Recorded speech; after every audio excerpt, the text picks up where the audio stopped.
Assalamualaikum warahmatullahi wabarakatuh. Selamat datang di Radio Mencekam, tempat di mana kisah nyata, misteri kelam, dan legenda horor dari berbagai penjuru Nusantara akan kami hadirkan untuk Anda. Bersiaplah, karena setiap detik suara yang Anda dengar bisa jadi bukan hanya berasal dari kami, tapi juga dari sesuatu yang tak kasat mata. Tetap tenang, jangan matikan lampu, dan mari kita mulai kisah malam ini. Malam itu hujan turun pelan, seperti menyimpan sesuatu yang tidak ingin dijelaskan. Sari duduk di ruang tamu, di antara sisa aroma kopi dan keheningan yang terasa berat. Di atas meja, foto pernikahannya dengan Arman berdiri di bingkai kayu yang mulai usang. Gambar mereka masih tampak bahagia, namun matanya kini hanya menatap kosong ke arah masa lalu yang telah berubah. Sudah 3 malam berturut-turut, Arman tidak pulang. Dulu, alasan yang keluar dari mulutnya selalu bisa diterima. Lembur, urusan kantor, atau rapat mendadak. Tapi kali ini Sari tahu, ada sesuatu yang disembunyikan. Ada perempuan lain yang membuat suaminya tak lagi betah di rumah. Telepon genggam di tangannya dingin. Ia sudah menelepon berkali-kali, tapi yang menjawab hanya nada sambung panjang. Pesan yang dikirimnya juga tak dibaca. Ia menatap layar dengan mata merah. Jari-jarinya gemetar, menahan amarah dan air mata. Pukul 11 malam, suara motor berhenti di depan rumah. Sari segera berdiri menunggu di depan pintu. Arman masuk dengan langkah malas. Bajunya basah sebagian. Wajahnya terlihat letih tapi bukan karena kerja, melainkan karena kebohongan yang terus ia bawa. "Kau dari mana, Man?" tanya Sari dengan nada datar. Tapi matanya bergetar menahan emosi.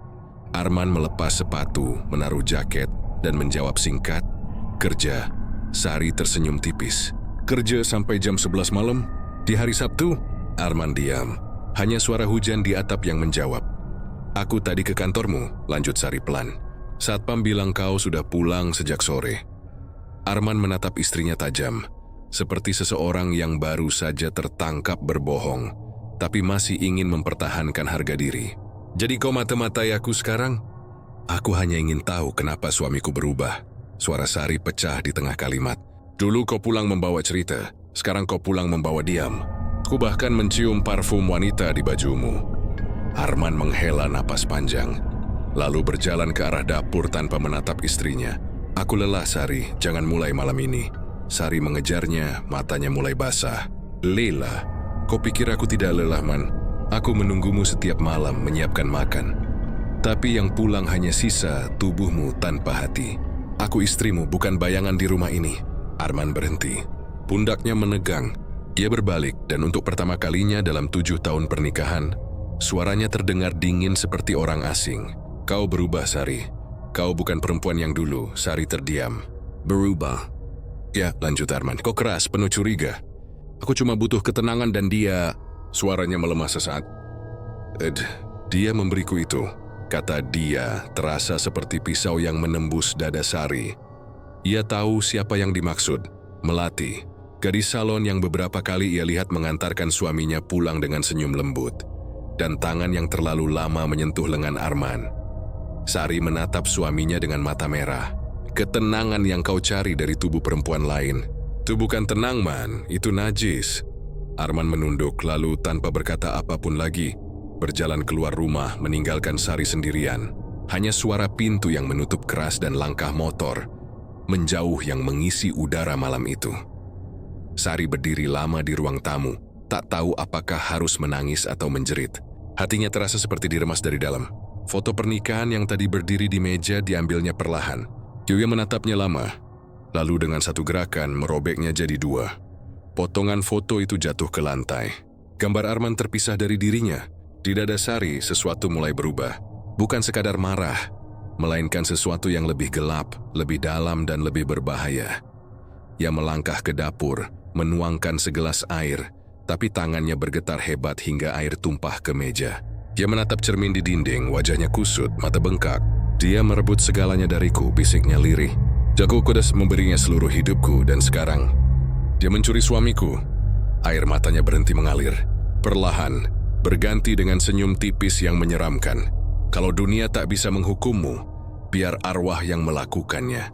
Malam itu, ia duduk di ruang tamu tanpa lampu.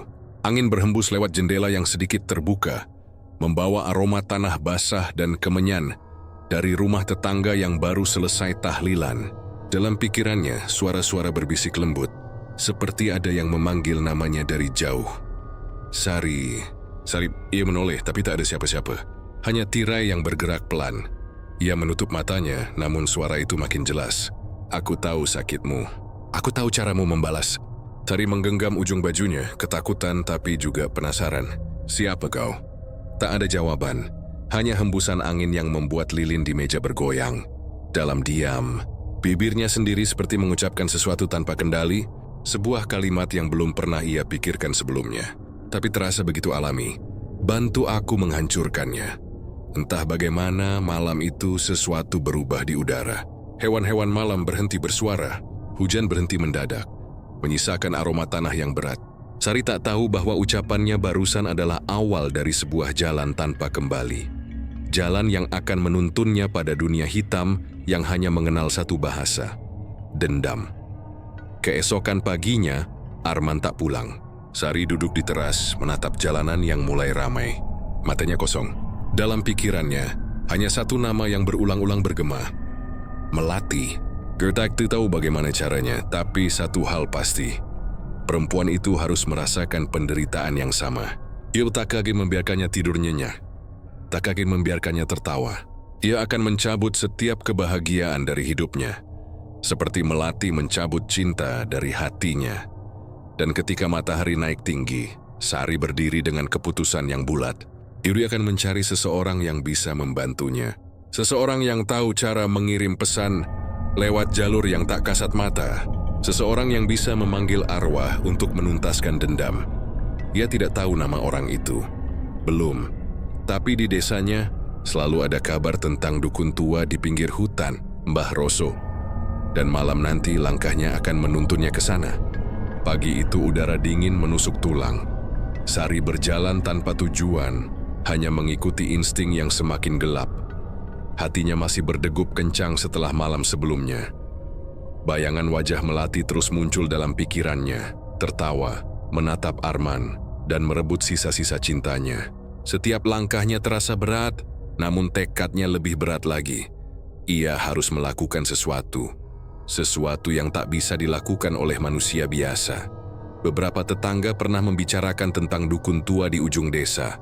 Rumahnya berada di pinggir hutan yang jarang dilalui orang. Namanya Mbah Roso, seseorang yang katanya bisa mengatur kehidupan dan kematian dengan satu sentuhan tangan. Banyak yang takut, sebagian kecil menghormati, karena cerita tentangnya selalu diiringi bisikan mistik dan rasa takut yang menempel di tulang. Sari tidak peduli. Ia menatap matahari yang baru muncul di balik pepohonan dan menarik napas panjang. Kalau ini salah, aku tak peduli. Aku harus melakukan sesuatu. Ia mengencangkan genggaman tangan pada tas kecilnya. Di dalamnya ada uang, beberapa foto Melati, dan rambut Arman yang ia simpan diam-diam. Semua ini akan menjadi alatnya. Perjalanan menuju rumah Mbah Roso memakan waktu hampir 1 jam. Jalanan sempit dan berdebu ditambah suara burung hantu yang tiba-tiba terdengar meski masih pagi. Rasanya seperti alam sendiri memperingatkan sesuatu. Tapi Sari melangkah tanpa ragu. Setiap langkah menandai tekadnya yang makin membara. Akhirnya ia sampai di rumah Mbah Roso. Bangunan tua dari kayu gelap itu tampak menakutkan. Pintu kayu berderit ketika ia mengetuk. Tidak ada jawaban. Ia mengetuk lagi, kali ini lebih keras. Dari balik jendela tampak sosok tua yang menatap lurus padanya. Rambut putihnya kusut, matanya tajam seperti bisa membaca isi hati. Mbah Roso membuka pintu perlahan. "Nduk, apa yang membawamu ke sini?" Suaranya berat dan bergetar sedikit, seakan mengukur seberapa jauh keberanian yang dimiliki Sari. Hari menelan ludah. Aku ingin menghentikan perempuan itu, Melati. Dia merebut suamiku dan aku tak bisa menanggungnya lagi.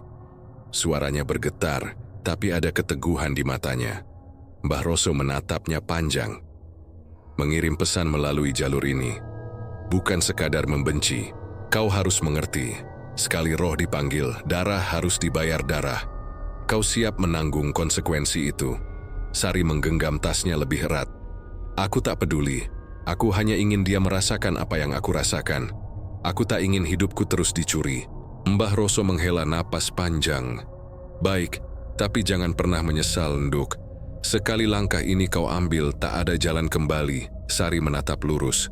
Aku siap. Mbah Roso mengangguk, lalu menuntunnya masuk ke dalam rumah yang gelap dan pengap.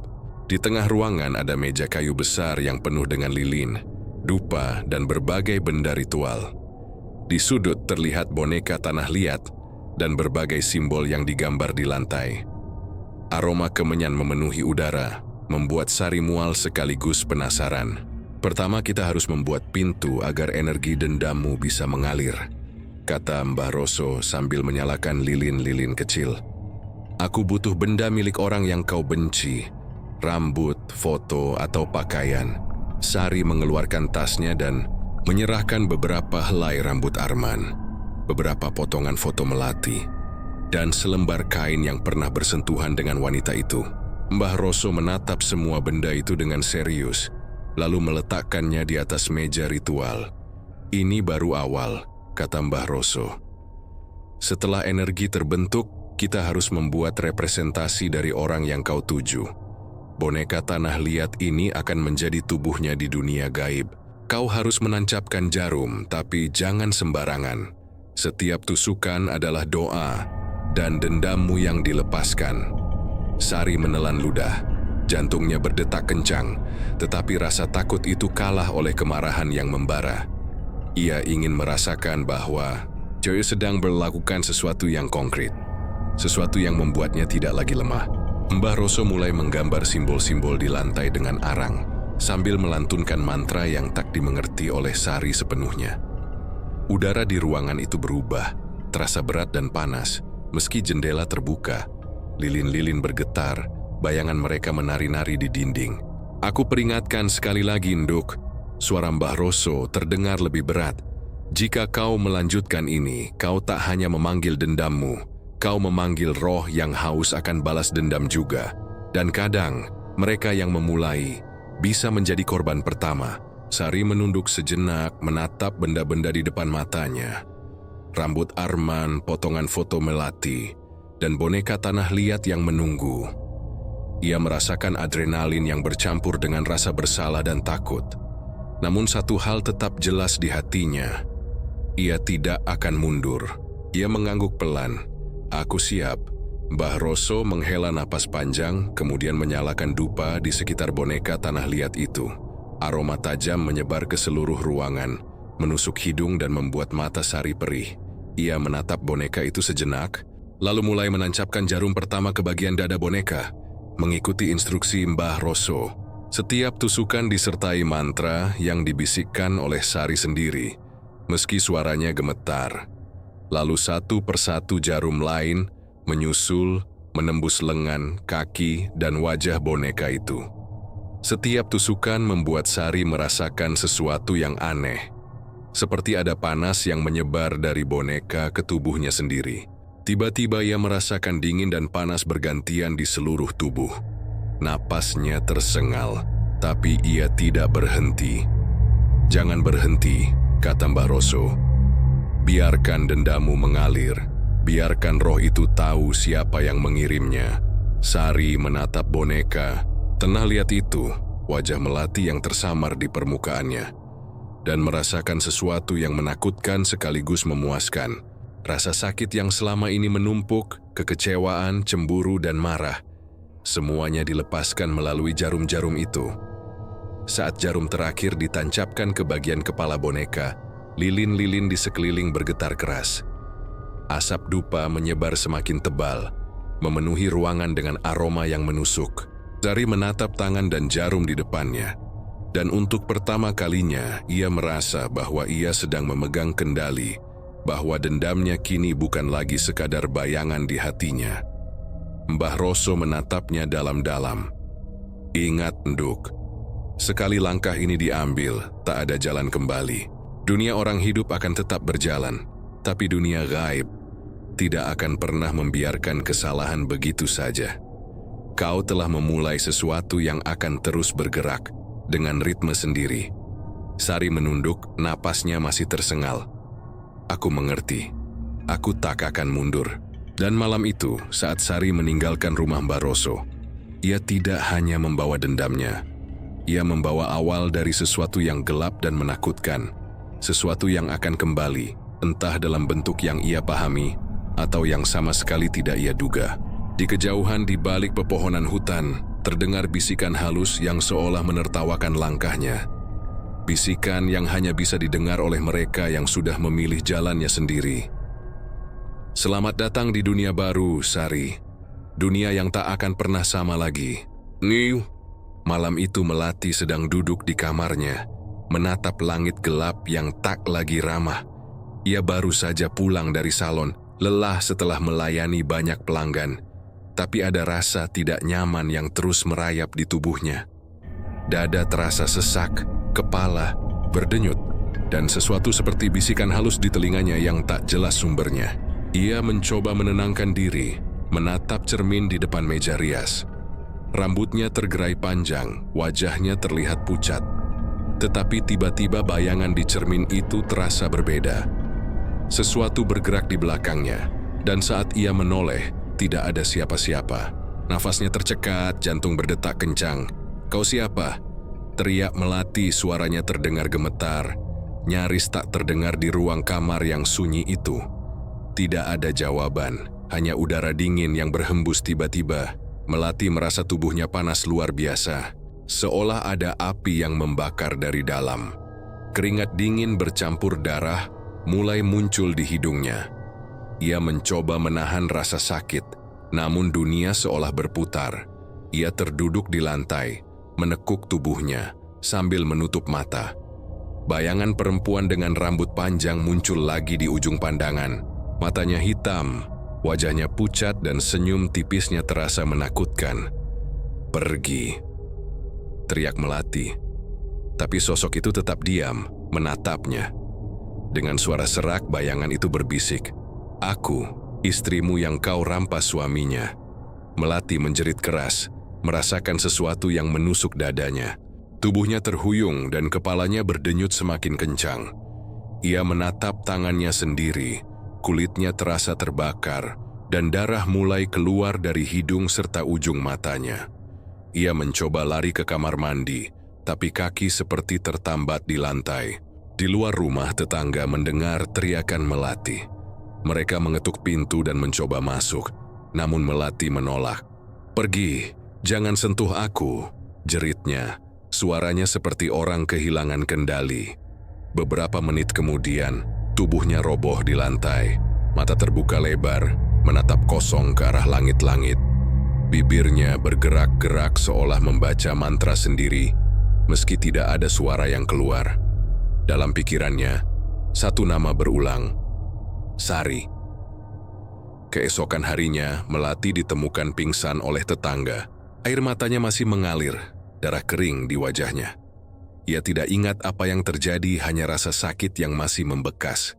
Seluruh tubuhnya lemah, dan setiap kali menutup mata, bayangan wanita berambut panjang itu muncul kembali. Menatapnya, tersenyum. Ia tidak tahu bahwa yang menimpa dirinya adalah kiriman pertama. Santet itu bukan sekadar rasa sakit, tapi energi dendam yang nyata, yang mengalir dari seseorang yang marah dan kecewa. Setiap jarum yang ditancapkan Sari ke boneka tanah liat, setiap mantra yang dibisikkan Mbah Roso, kini membentuk gelombang energi yang langsung mengenai Melati. Tubuhnya menjadi perantara rasa sakit itu, tanpa ia bisa melawan.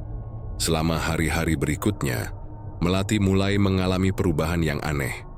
Mimpi buruk muncul setiap malam, selalu diisi oleh sosok perempuan dengan mata hitam, menatapnya dengan dendam yang mencekam. Setiap kali ia menatap cermin, ia merasa ada sesuatu yang berbeda. Sosok itu muncul di balik bayangan, menempel, menatapnya seolah ingin berkata sesuatu. "Aku harus melakukan sesuatu," gumam Melati pada dirinya sendiri, namun hatinya juga dipenuhi ketakutan. Setiap kali ia mengingat Arman, Rasa bersalah dan cemas bercampur menjadi satu. Ia merasa dunia tidak lagi aman. Setiap langkahnya di rumah terasa diawasi. Setiap suara kecil seperti bisikan dari kekosongan.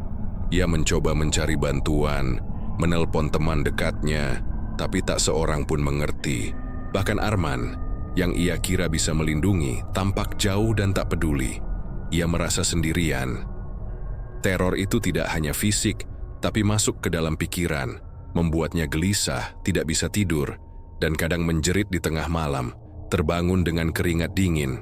Di satu malam yang berbeda, ia menatap jendela kamar. Bayangan pohon di halaman bergerak seolah menari. Angin berhembus pelan, membawa aroma tanah basah yang aneh.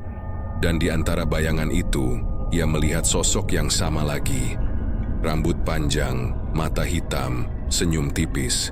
Sosok itu berdiri diam, menatapnya.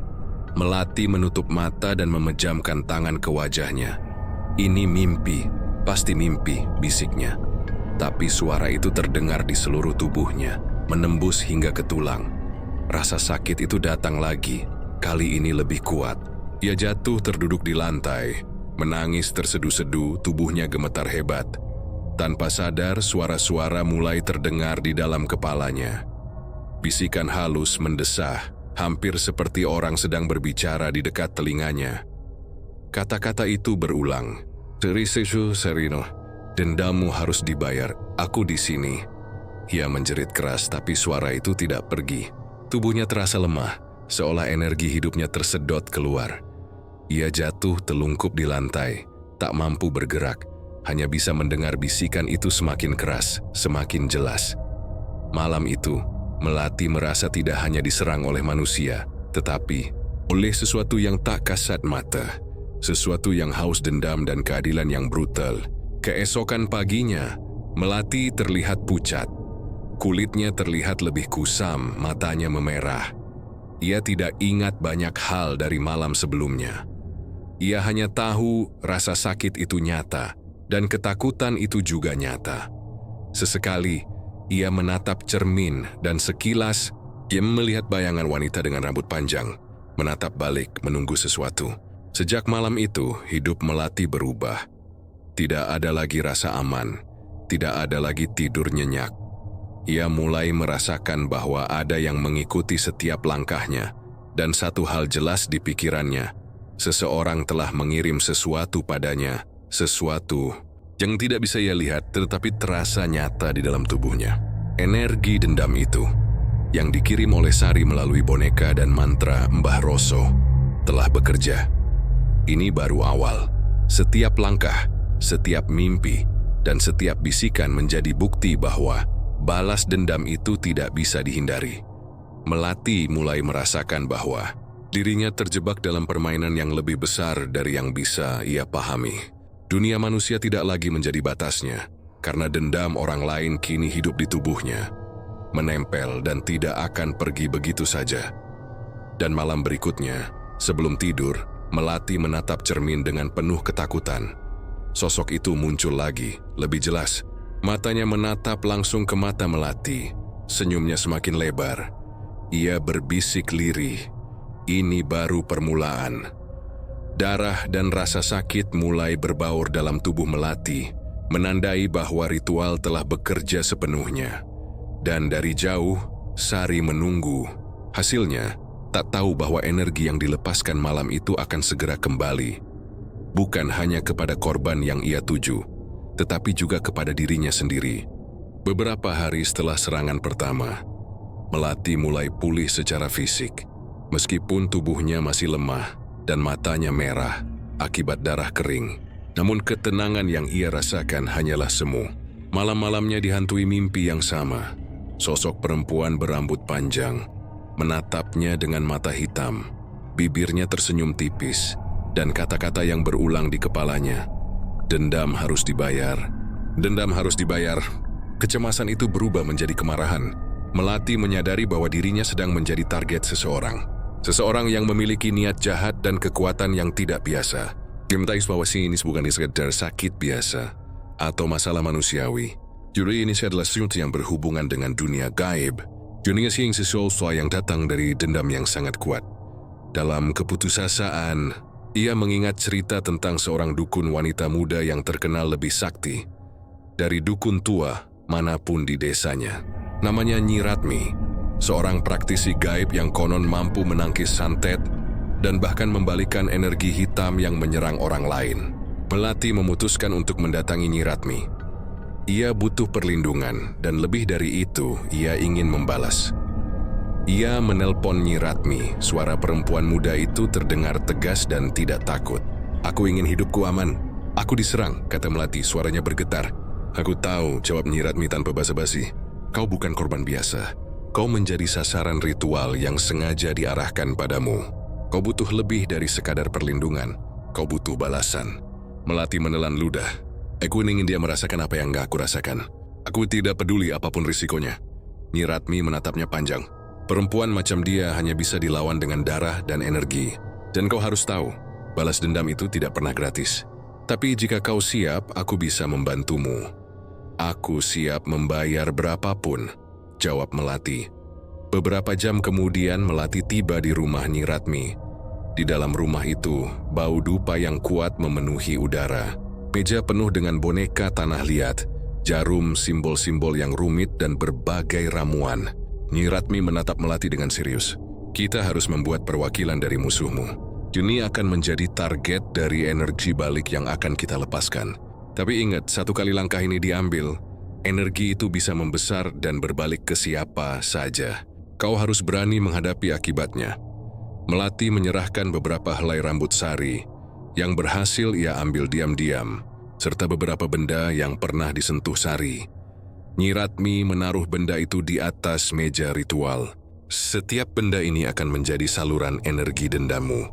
Kita akan memanggil roh khusus yang akan mengembalikan serangan dan membuatnya merasakan rasa sakit yang sama," kata Nyi Ratmi. Ritual dimulai tengah malam. Lilin dinyalakan, dupa dibakar, dan mantra dibacakan. Udara di sekitar Melati terasa panas meski malam itu dingin. Ia menatap boneka tanah liat yang dibuat menyerupai Sari. Setiap tusukan jarum yang dilakukan Nyi Ratmi disertai mantra yang meluncur deras, seolah energi dendam dari Melati sendiri mengalir melalui jarum-jarum itu, menembus boneka dan siap menyerang. "Jangan takut. Ini hanya permulaan," kata Nyi Ratmi. "Kau harus fokus pada niatmu, pada kemarahanmu. Energi itu akan membentuk dirinya sendiri." Melati menelan ludah. Tubuhnya bergetar hebat, rasa sakit dan ketakutan bercampur. Namun ia terus memusatkan pikirannya pada Sari, pada kemarahan yang ia rasakan karena serangan pertama yang membuat hidupnya terguncang. Setiap kali Nyi Ratmi menancapkan jarum, sensasi aneh terasa di sekujur tubuhnya. Panas menyebar dari telapak tangan hingga ke kepala. Di sisi lain kota, Sari mulai merasakan perubahan yang aneh di rumahnya. Angin berhembus lebih kencang, lilin yang baru saja dinyalakan padam sendiri, dan suara bisikan mulai terdengar di telinganya. Ia mencoba menenangkan diri, tetapi jantungnya berdebar kencang. Suara-suara itu mengatakan hal yang sama. "Kau akan dibayar, kau akan dibayar." Sari menggenggam boneka tanah liat yang ia buat sendiri, mencoba memastikan ritualnya berhasil. Tetapi sesuatu terasa salah. Energi yang ia kirimkan kembali bergetar di sekelilingnya, dan rasa dingin yang menembus tulang terasa lebih kuat. Ia menyadari sesuatu yang mengerikan. Lawannya mungkin juga memiliki kekuatan yang setara, bahkan lebih tinggi. Keesokan paginya, Melati merasa lebih kuat. Rasa sakit di tubuhnya mulai berkurang. Meski mimpi buruk tetap datang, namun sedih rasa puas yang samar. Ia tahu bahwa serangan baliknya kini sedang berlangsung. Energi yang dilepaskan akan menimpa Sari. Perasaan itu membawa ketegangan sekaligus rasa takut. Jika energi itu terlalu kuat, tidak hanya Sari yang akan merasakan sakit, tapi mungkin dirinya sendiri juga akan terseret akibatnya. Sementara itu, Sari mulai mengalami mimpi buruk. Bayangan Melati muncul dalam tidurnya, menatapnya dengan mata penuh dendam. Senyum tipis mengerikan di wajahnya. Setiap kali Sari bangun, ia merasa tubuhnya lemah. Kulitnya terasa panas dan jantungnya berdetak kencang. Jody mulai menyadari bahwa kekuatan yang ia panggil mungkin tidak sepenuhnya dalam kendalinya. Hari-hari berikutnya, ketegangan itu meningkat. Setiap langkah Sari di rumahnya terasa diawasi. Setiap suara kecil terasa seperti bisikan dendam. Ia mencoba mengabaikan rasa takut itu. Namun setiap malam ia melihat bayangan di cermin. Bayangan yang tidak bisa ia kenali sepenuhnya, tapi terasa sangat mengancam. Melati di sisi lain mulai menyusun strategi. Ia tahu bahwa ini baru permulaan. Sari memiliki dendam yang kuat, tetapi dengan bantuan Nyi Ratmi, ia bisa membalikkan serangan itu. Harus tetap fokus dan siap menghadapi segala risiko. Energi yang dilepaskan tidak akan pernah berhenti begitu saja. Ia akan terus bergerak, dan siapapun yang mencoba mengendalikannya harus siap menanggung akibatnya. Dan malam itu, sebelum tidur, Melati menatap boneka tanah liat yang menyerupai Sari. Tangan gemetar tetapi mata penuh tekad, juga membisikkan mantra yang diajarkan Nyi Ratmi. Aku membalas. Kau akan merasakan apa yang kau kirimkan padaku. Kau akan merasakan rasa sakit yang sama. Sementara itu, jauh di rumahnya, Sari merasakan getaran yang aneh, seperti sesuatu yang menembus dinding dan udara di sekelilingnya. Dia menatap boneka tanah liatnya sendiri, dan merasa sesuatu yang gelap menatap balik. Perasaan itu membuatnya sadar. Pertarungan ini baru dimulai. Lentit tersidwa yang akan pernah sama lagi. Energi dendam telah bergerak, dan kedua pihak kini terjerat dalam lingkaran yang lebih gelap daripada yang bisa mereka bayangkan. Setiap niat, setiap doa, setiap mantra yang dilantunkan, membentuk kekuatan yang tidak bisa lagi dikendalikan oleh manusia semata. Malam itu menutup bab dengan ketegangan yang menggantung, menandai bahwa serangan pertama telah dibalas, dan kegelapan hanya akan semakin dalam. Malam itu Sari duduk di ruang tamu sendirian. Lilin yang ia nyalakan di meja bergetar pelan seiring angin malam yang masuk dari jendela. Hatinya masih dipenuhi amarah dan dendam. Namun ada sesuatu yang berbeda, rasa tidak nyaman. Seperti ada yang mengintai dari balik bayangan. Ia mencoba mengabaikannya, menegaskan pada dirinya sendiri bahwa semua ini hanyalah imajinasi. Namun, udara di sekitarnya mulai berubah. Semakin malam semakin berat, suara detak jam terdengar lambat. Hampir tidak sinkron dengan napasnya sendiri. Lalu terdengar suara bisikan halus, begitu lembut tapi menembus hingga ke tulang. Kau pikir kau aman, Sari menoleh ke sekeliling menahan napas. Tidak ada siapa-siapa. Ia mencoba menenangkan diri. Tapi jantungnya berdegup semakin cepat. Lilin di meja tiba-tiba padam. Udara menjadi dingin menusuk. Dia merasakan sesuatu menyentuh pundaknya. Tapi ketika ia menoleh, tidak ada orang. Keesokan harinya, Sari mulai merasakan perubahan pada tubuhnya. Kulitnya terasa panas dan dingin secara bergantian.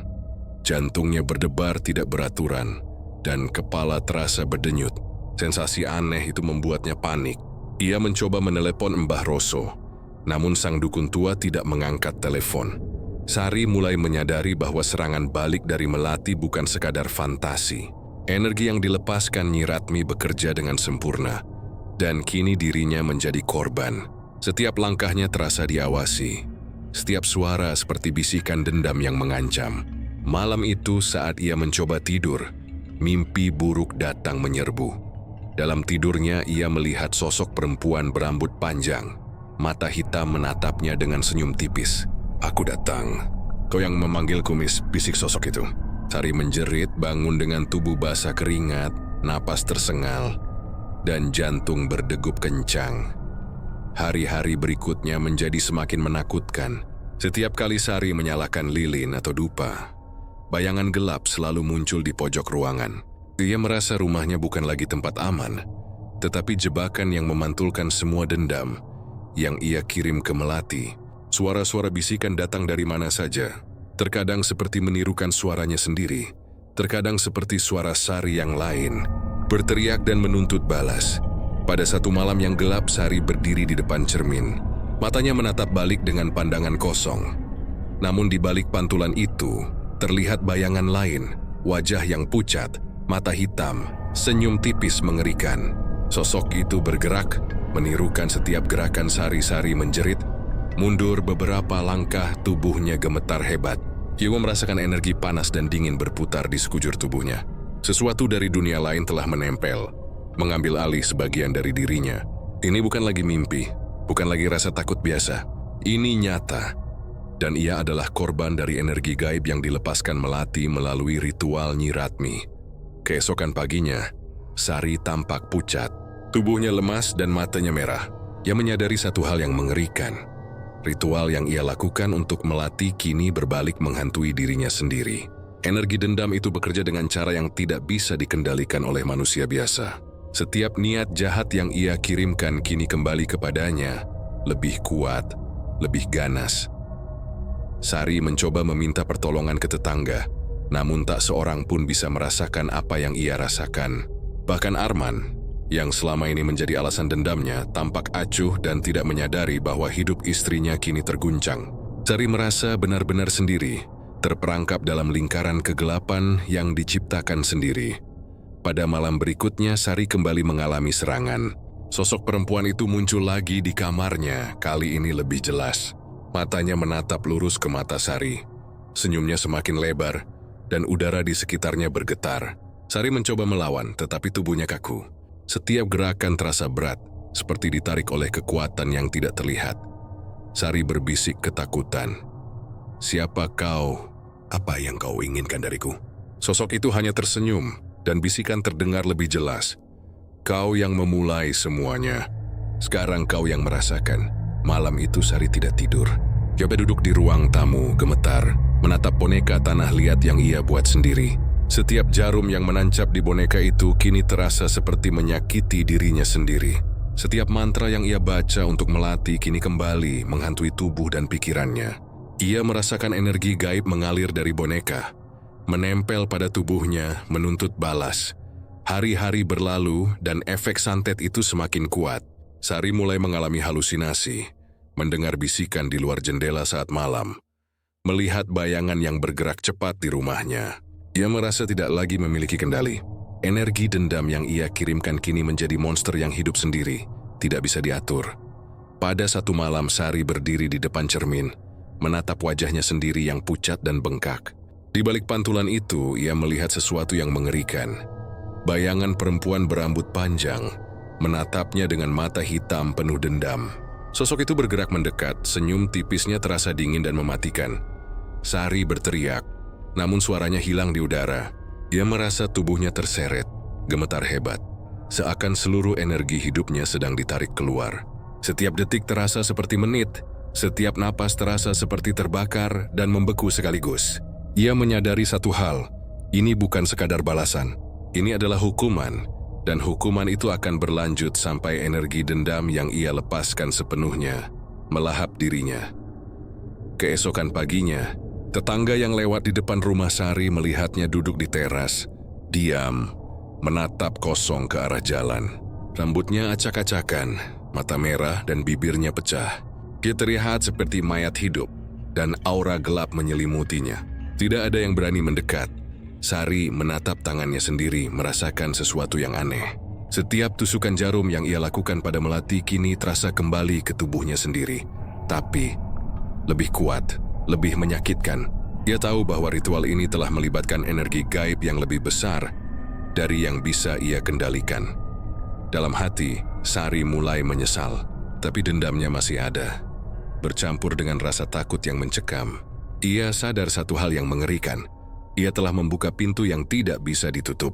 Setiap langkah yang ia ambil kini akan diikuti oleh balasan. Dan entah kapan atau bagaimana, energi itu akan menuntaskan semuanya. Malam itu menutup bab dengan Sari yang duduk diam. Tubuh lemah, mata merah, dan jiwa yang terkoyak antara dendam dan ketakutan. Ia sadar bahwa pertarungan ini bukan lagi antara dirinya dan Melati. Ini adalah pertarungan antara manusia dan energi gaib yang hidup dari dendam. Di dalam pertarungan itu tidak ada yang benar-benar menang. Malam itu rumah Sari terasa lebih gelap dari biasanya. Angin berhembus deras di luar, membawa aroma tanah basah yang menusuk hidung. Dan terdengar suara-suara aneh dari langit-langit, seakan ada sesuatu yang bergerak di atasnya. Sari duduk di ruang tamu, tubuhnya gemetar, mata merah dan sembab. Setiap langkah yang ia ambil terasa berat, seakan ditarik oleh kekuatan yang tidak terlihat. Sudah beberapa hari sejak serangan balik dari Melati dimulai. Efeknya tidak hanya pada fisik, tetapi juga pada jiwa Sari. Setiap malam, sosok perempuan berambut panjang muncul dalam mimpi dan bayangan di rumahnya. Sosok itu menatap Sari dengan mata hitam penuh dendam. Senyum tipisnya memancarkan ancaman yang menakutkan. Setiap kali Sari mencoba melawan, tubuhnya kaku, dan energi itu seolah merasuk lebih dalam, menaklukkan seluruh kendali dirinya. Sari mencoba menelepon Mbah Roso, berharap sang dukun bisa menenangkan energi yang kini membalas dirinya. Namun telepon tidak diangkat. Bahkan pesan singkatnya tidak dibalas. Rasa panik mulai menguasai. Ia menyadari satu hal. Ritual yang ia lakukan pada Melati kini menjadi bom waktu. Energi dendam yang tidak bisa ia kendalikan sepenuhnya. Keesokan harinya efeknya mulai terlihat nyata. Rambut Sari rontok di beberapa bagian. Kulitnya memerah dan terasa terbakar. Napasnya tersengal. Dan setiap kali ia menatap cermin, bayangan perempuan berambut panjang itu terlihat menempel pada tubuhnya, menirukan gerakan Sari dengan senyum yang semakin lebar. Tetangga yang lewat pun mulai memperhatikan perubahan pada dirinya. Beberapa menganggap ia sakit, beberapa mulai menjauhi. Rumahnya kini seperti kuburan yang dihuni oleh bayangan gelap. Sari merasa tidak lagi aman di rumah sendiri. Ia mencoba pergi keluar, berharap udara segar bisa menenangkan pikirannya. Namun di jalan, ia merasakan pandangan dingin menatapnya. Setiap bayangan di pohon, setiap orang yang lewat, terasa seperti sosok yang mengintai. Suara-suara aneh terdengar dari arah gelap, bisikan-bisikan yang menyebut namanya, menertawakan ketakutannya. Malam itu, Sari memutuskan untuk menyalakan lilin di seluruh rumah, berharap bisa mengusir bayangan yang terus menghantuinya. Namun lilin-lilin itu berkedip padam, dan asapnya berputar sendiri, membentuk simbol-simbol aneh di udara. Sari merasakan sesuatu menyentuh wajahnya, tapi ketika menoleh tidak ada apa-apa. Udara semakin dingin, dan rasa sakit di seluruh tubuhnya semakin menjadi. Tiba-tiba suara tawa halus terdengar dari kamar tidur. Sari menoleh, dan bayangan perempuan berambut panjang itu muncul di pojok ruangan. Mata hitam menatapnya. Senyum tipis semakin mengerikan. Sari menjerit mencoba melawan, namun tubuhnya terasa berat. Energi itu menariknya ke bawah, seolah menelan seluruh tenaga dan kesadarannya. Sari jatuh terduduk di lantai, napas tersengal, tubuh gemetar hebat. Ia menatap boneka tanah liat yang ia buat untuk Melati. Setiap tusukan jarum yang dulu ia gunakan kini terasa kembali di tubuhnya sendiri. Lebih kuat, lebih menyakitkan. Setiap mantra yang ia baca untuk menyakiti Melati kini menjadi senjata yang membalas dirinya. Keesokan harinya, Sari mengalami hal yang lebih mengerikan. Tangannya mulai gemetar hebat, kulitnya mengelupas di beberapa bagian, dan matanya terasa panas luar biasa. Ketika ia mencoba melihat cermin, bayangan perempuan itu menempel pada pantulan wajahnya, menatap lurus ke mata Sari, menantangnya. Sari mencoba mencari pertolongan. Jewel kri ke rumah tetangga, menceritakan semua yang terjadi. Namun tidak seorang pun percaya sepenuhnya. Mereka hanya menganggapnya gila atau terlalu stres karena masalah rumah tangga. Sari mulai merasa putus asa. Tidak ada manusia yang bisa membantunya. Dan Mbah Roso pun kini tidak bisa dihubungi. Ia benar-benar sendirian menghadapi energi gaib yang kini membalaskan dendam dengan kekuatan penuh. Malam itu, Sari kembali ke rumahnya. Di depan pintu ia merasakan udara dingin menusuk tulang. Lilin yang ia nyalakan di ruang tamu tiba-tiba padam, dan di sekelilingnya terdengar suara bisikan, tawa halus dan langkah kaki yang tidak terlihat. Sari menelan ludah, tubuhnya gemetar hebat dan ia tahu bahwa malam ini adalah malam yang paling berbahaya. Sosok perempuan itu muncul lagi, lebih jelas, lebih nyata. Mata hitam menatap Sari dengan intensitas yang membuat darahnya membeku. Senyum tipis terasa lebih menakutkan dari sebelumnya. Energi itu mengalir dari boneka tanah liat, menyelimuti seluruh tubuh Sari, membuatnya hampir pingsan. Ia menjerit keras mencoba melawan, tapi tubuhnya tidak bisa bergerak. Dalam kepanikan itu, Sari berbisik lirih, "Aku menyesal. Tolong hentikan." Namun energi dendam itu tidak bisa ditenangkan. Sosok itu mendekat, menempel pada tubuhnya, dan Sari merasakan seluruh tubuhnya terbakar dari dalam. Napasnya tersengal, tubuhnya kaku, dan rasa sakit yang tidak pernah ia bayangkan sebelumnya menembus setiap tulang. Keesokan harinya, tetangga menemukan Sari duduk di teras rumah. Tubuh lemah, wajah pucat, dan mata merah menyala. Rambutnya acak-acakan, kulitnya mengelupas dan aura gelap menyelimuti dirinya. Tidak ada yang berani mendekat. Ia terlihat seperti mayat hidup. Hantu yang masih bernapas, terjebak antara dunia manusia dan dunia gaib yang kini menguasainya. Sari mulai menyadari satu hal yang mengerikan. Energi yang ia lepaskan untuk menghancurkan Melati kini menjadi kutukan yang menempel pada dirinya sendiri. Tidak ada jalan mundur, tidak ada pertolongan, dan setiap langkah yang ia ambil hanya memperkuat ikatan antara dirinya dan energi dendam yang haus balas dendam. Di malam yang sunyi, sebelum tidur, Sari menatap boneka tanah liat itu sekali lagi. Tangan gemetar, napas tersengal, dan dalam hati ia berbisik, "Ini belum berakhir, tapi aku takut. Aku tidak bisa mengendalikannya lagi." Dan malam itu menutup bab 6 dengan Sari yang benar-benar terjebak dalam malapetaka yang ia ciptakan sendiri. Energi dendam yang membalaskan setiap niat jahatnya, dan bayangan perempuan berambut panjang yang terus menatapnya, menunggu saat terakhir untuk menuntaskan balas dendam. Malam itu berbeda. Udara terasa berat dan pekat, seperti menekan setiap tarikan napas Sari. Setelah beberapa hari terjebak dalam rasa sakit dan ketakutan, tubuhnya mulai lemah total. Kulitnya memerah, beberapa bagian melepuh. Rambut rontok berserakan di lantai.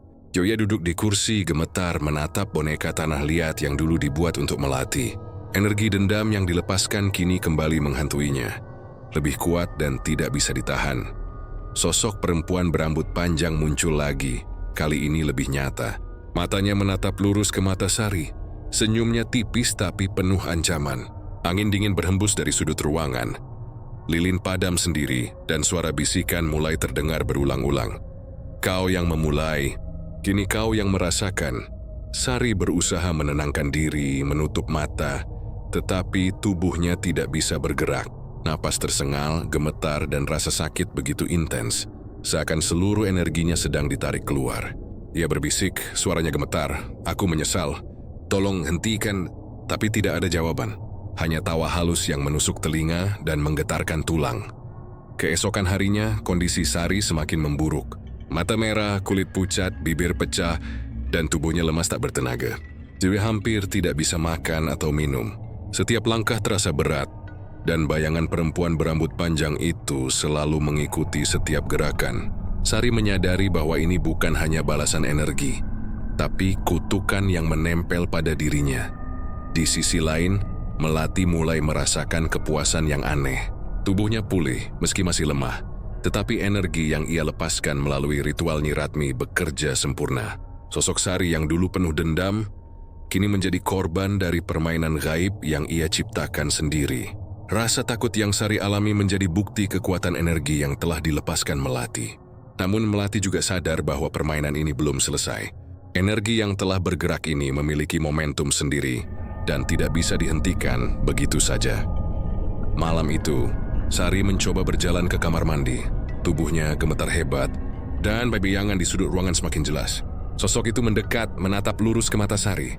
Sari menjerit, mencoba melawan, namun tubuhnya kaku. Napasnya tersengal, dan rasa sakit yang tak tertahankan membuatnya hampir pingsan. Ia merasakan energi dendam yang dulunya ia kirimkan kini kembali menembus seluruh tubuhnya. Lebih brutal, lebih ganas. Sari terjatuh di lantai gemetar dan mulai kehilangan kesadaran. Dalam kepanikan itu, ia menyadari satu hal. Ini bukan sekadar balasan, tapi titik balik tragis yang akan menentukan hidup atau matinya. Ini telah membuka pintu yang tidak bisa ditutup, dan energi dendam yang dilepaskan kini menjadi kekuatan yang bergerak sendiri. Tanpa kendali manusia, terdengar suara tawa halus. Lalu bisikan yang lebih jelas, "Ini baru permulaan. Kau tidak bisa menghindar." Sari menjerit keras, tetapi suaranya seakan tersedot ke dalam kekosongan. Tubuhnya gemetar hebat, keringat dingin bercampur darah dari bibir yang pecah. Energi itu menekan dari segala arah, membuat jantungnya berdetak tidak beraturan. Tubuhnya terasa terbakar dari dalam. Keesokan harinya, tetangga melihat Sari duduk di teras rumah, wajah pucat, rambut acak-acakan, dan tubuh gemetar hebat. Aura gelap menyelimuti dirinya. Beberapa orang yang mencoba mendekat merasa hawa dingin, menusuk tulang, dan mendengar bisikan samar. Tidak ada yang berani menolongnya. Bahkan Arman, yang selama ini menjadi alasan dendamnya, tampak ketakutan dan menjauh. Sari benar-benar sendirian. Malam itu Sari kembali merasakan serangan yang paling brutal. Sosok perempuan berambut panjang muncul, lebih nyata dari sebelumnya. Mata hitam menatap lurus ke mata Sari. Senyumnya tipis dan energi dendam yang menempel pada boneka tanah liat kini merasuki seluruh tubuhnya. Tubuh Sari terseret ke lantai, gemetar hebat, dan ia menjerit. Suara itu terpecah-pecah, tidak terdengar jelas. Dalam kondisi setengah sadar, Sari menyadari bahwa setiap tusukan jarum yang dulu ia gunakan untuk melatih, kini menjadi tusukan nyata pada dirinya. Setiap mantra yang ia lantunkan kini berbalik menghancurkan dirinya sendiri. Tubuhnya terasa panas dan dingin secara bersamaan. Jantung berdegup kencang, dan darahnya hampir habis. Sari menatap boneka tanah liat itu dengan mata berlinang air mata. Dia sadar, semua yang ia lakukan adalah awal dari kehancurannya sendiri.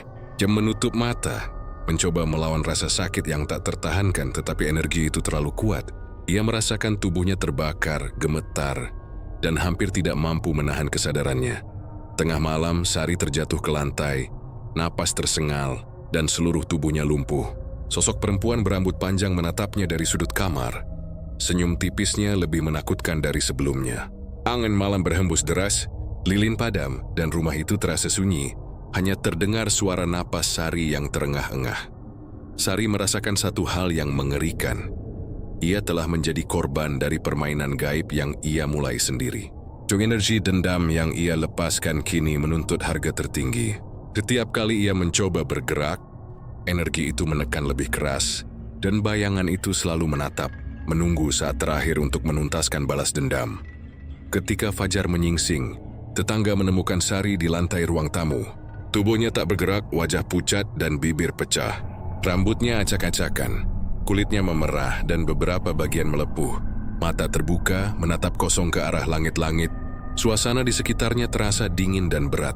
Seperti rumah itu telah diselimuti kegelapan permanen. Tidak ada yang berani mendekat, tidak ada yang mampu menyentuhnya. Sari telah mencapai titik balik tragisnya.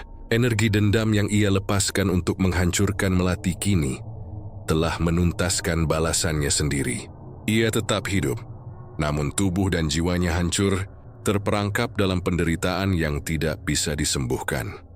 Malam itu menutup bab 7 dengan Sari, yang benar-benar terperangkap dalam tragedi yang ia ciptakan sendiri.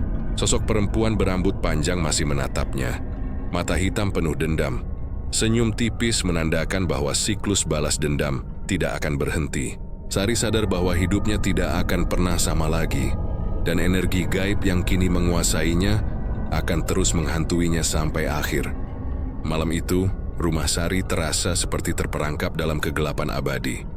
Angin dingin berhembus melalui setiap celah, meski jendela dan pintu tertutup rapat. Lilin yang dinyalakan bergetar, padam, menyala lagi secara acak, dan asapnya menari di udara membentuk simbol yang aneh dan menakutkan. Sari duduk di kursi ruang tamu, tubuhnya lemah, gemetar, dan mata merah menyala. Tubuhnya tidak lagi sepenuhnya miliknya. Energi dendam yang dilepaskan dulu kini menguasai hampir seluruh dirinya. Sosok perempuan berambut panjang muncul di pojok ruangan, lebih jelas dari sebelumnya. Mata hitamnya menatap lurus ke mata Sari. Senyum tipisnya penuh ancaman, dan aura gelapnya terasa seperti menekan dada Sari. Energi itu bergerak cepat, menembus tubuh Sari dari ujung kaki hingga kepala, membuatnya terhuyung. Setiap napas terasa panas dan dingin secara bersamaan. Setiap detak jantungnya seperti disetrum listrik yang mematikan. Sari mencoba menutup mata, berbisik, "Tolong, hentikan, aku menyesal." Tapi bisikan itu hanyalah angin di telinganya. Sosok itu menatapnya, senyumnya melebar sedikit, seolah menikmati penderitaan Sari. Energi yang mengalir dari boneka tanah liat kini menjadi gelombang yang tidak bisa dikendalikan. Setiap gerakan Sari diikuti oleh rasa sakit yang meningkat. Setiap bisikannya disertai bisikan lain yang memotong suara hatinya sendiri. Sejak serangan balasan dimulai, Sari tidak lagi bisa tidur. Setiap malam, bayangan perempuan itu muncul, mengisi setiap sudut rumahnya, menatap dengan mata hitam yang menyala. Ia mulai mengalami halusinasi. Suara-suara yang ia dengar tidak lagi berasal dari dunia nyata, tetapi dari energi dendam yang kini hidup sendiri. Ia mendengar teriakan melati yang dulu ia kirimi santet. Ia mendengar suara jarum menembus boneka, tanah liat, dan ia merasakan sakit yang sama, tetapi lebih brutal. Pada malam itu, ketegangan mencapai puncaknya. Sosok perempuan itu mendekat, langkahnya ringan tapi terasa menekan setiap bagian tubuh Sari. Energi itu mengalir deras, membuat tubuh Sari gemetar hebat, napas tersengal, dan seluruh tubuhnya terasa seperti terbakar dari dalam. Ia menjerit keras, namun suaranya terpecah, hilang di udara. Seakan tidak ada yang mendengar. Sari mencoba meraih boneka tanah liat itu, berharap bisa menghentikan gelombang energi yang menghantamnya. Tapi tangan gemetar, tubuhnya kaku, dan energi itu terasa lebih kuat dari sebelumnya. Setiap tusukan jarum yang dulu ia gunakan pada melati kini menjadi tusukan nyata di tubuhnya sendiri, disertai mantra yang seolah menghidupkan kembali setiap dendam yang pernah ia tanam. Kejadian itu berlangsung berulang kali sepanjang malam. Tubuh Sari terhuyung, jatuh dan bangkit kembali, seolah energi dendam itu ingin memastikan setiap bagian dari dirinya menderita. Setiap langkah yang ia ambil di rumahnya sendiri terasa seperti memasuki labirin tanpa ujung, di mana bayangan perempuan itu selalu menunggu di setiap sudut, menatap, menertawakan, dan menekan rasa sakit yang semakin tak tertahankan. Terdengar bisikan halus, "Kau pikir kau bisa menghindar? Ini semua konsekuensimu." Sari menjerit, air mata bercampur darah, dan tubuhnya gemetar hebat. Ia merasakan seluruh energi dendam yang dilepaskan dulu kembali menembus tulang dan dagingnya. Setiap gerakan terasa berat, setiap napas terasa seperti ditarik keluar oleh kekuatan yang tidak terlihat. Keesokan harinya, tetangga mulai menyadari perubahan drastis pada Sari. Rambutnya rontok, kulit melepuh, mata merah menyala, dan tubuhnya lemas tak berdaya. Aura gelap menyelimuti rumahnya, dan beberapa orang merasa tidak nyaman berada di dekatnya.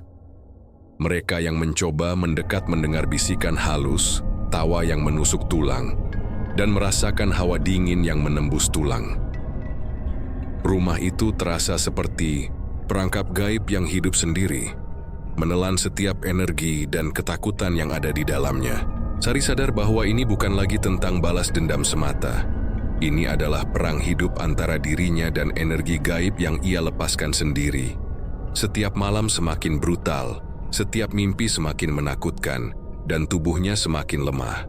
Sosok perempuan berambut panjang kini menempel pada tubuh dan jiwanya, tidak hanya menghantui, tetapi menguasai sebagian besar hidupnya. Pada satu titik, Sari mencoba melarikan diri keluar rumah, berharap udara segar bisa menenangkan dirinya. Tapi di luar, bayangan itu mengikuti. Angin malam membawa bisikan dendam, daun-daun bergetar seolah menertawakan ketakutannya. Setiap langkah terasa ditarik kembali. Setiap tarikan napas terasa seperti serangan dari energi yang tak terlihat.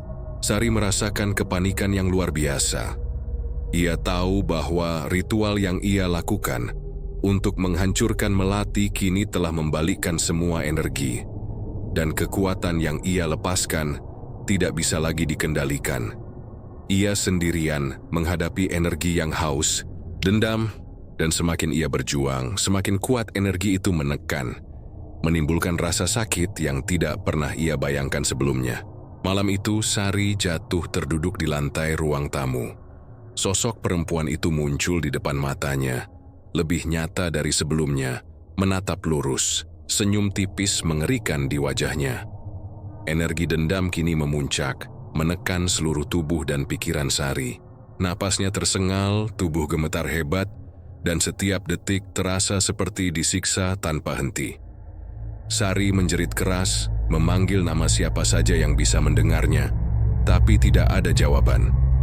Energi itu bergerak cepat, menembus seluruh tubuhnya, dan Sari menyadari satu hal yang menakutkan. Ini adalah titik puncak teror, klimaks dari semua yang ia ciptakan sendiri. Tidak ada jalan mundur, tidak ada yang bisa menyelamatkannya, dan energi dendam yang dilepaskan untuk melati kini menjadi kekuatan yang ingin menuntaskan balas dendam dengan cara paling brutal. Ia menutup mata, mencoba melawan, tetapi tubuhnya lumpuh, pikiran terseret dalam kekosongan, dan sosok perempuan itu menatapnya dengan mata hitam penuh dendam. Suara bisikan terakhir terdengar, "Ini semua konsekuensimu, dan aku akan memastikan kau merasakannya sampai akhir." Bab 8 ditutup dengan Sari yang terperangkap dalam teror absolut. Tubuh dan jiwanya hancur, mata merah menyala, dan energi dendam yang kini menguasainya sepenuhnya. Titik puncak teror telah tercapai, dan klimaks horor ini menandai bahwa tragedi yang diciptakannya sendiri tidak akan berhenti sampai akhir, menunggu momen terakhir untuk menuntaskan siklus balas dendam yang brutal. Malam itu menandai babak terakhir dari teror yang telah menghantui Sari selama berminggu-minggu. Rumahnya sunyi namun terasa penuh tekanan. Udara berat dingin menusuk dan lilin-lilin yang ia nyalakan berkedip padam menyala lagi tanpa pola. Setiap sudut rumah terasa hidup, seperti menyimpan energi dendam yang haus balas. Sari duduk di lantai ruang tamu. Tubuhnya lemah, gemetar hebat, kulitnya melepuh, dan rambut rontok berserakan di lantai.